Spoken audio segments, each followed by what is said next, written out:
Exercise 10.3, question number 4. Following phi of matrix, which is the optimal decisional under each of the following rule: maximum, minimum, minimum, maximum. So act கொடுத்திருக்காங்க, அதோட states கொடுத்திருக்காங்க. So இதில் நம்மளுக்கு select பண்ண வேண்டியது எந்த best act அப்படின்றத நம்ம ஃபைன் பண்ணணும். ஸோ இப்போ என்ன பண்ண போறோம் அப்படின்னா, ரெண்டு மெத்தட்லையும் மினிமம் மேக்ஸிமம் தேவைப்படுது. ஸோ அதனால என்ன பண்ண போறோம்னா மினிமம் மேக்ஸிமம் ஃபைன் பண்ணிக்க போறோம். ஒவ்வொரு ஆக்ட்லையும் மினிமம் அண்டு மேக்ஸிமம். ஆக்ட் 1ல நம்மளுடைய minimum 5, maximum 14. Act 2 minimum 7, maximum 11.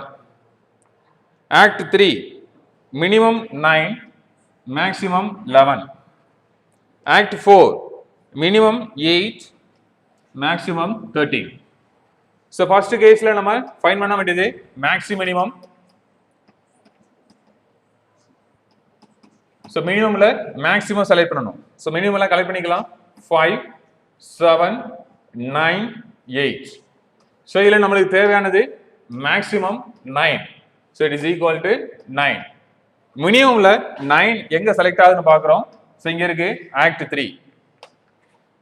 So act 3 is the best. Second submission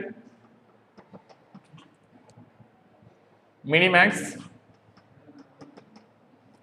மேக்ஸிமம்ல minimum select பண்ணணும்.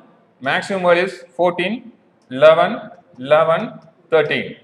ஸோ இதில் நம்மளுக்கு தேவையானது மினிமம் 2 11 இருக்கு.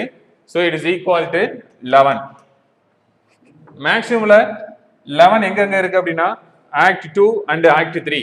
So A2 and A3 are the best. Is a final answer. Thank you.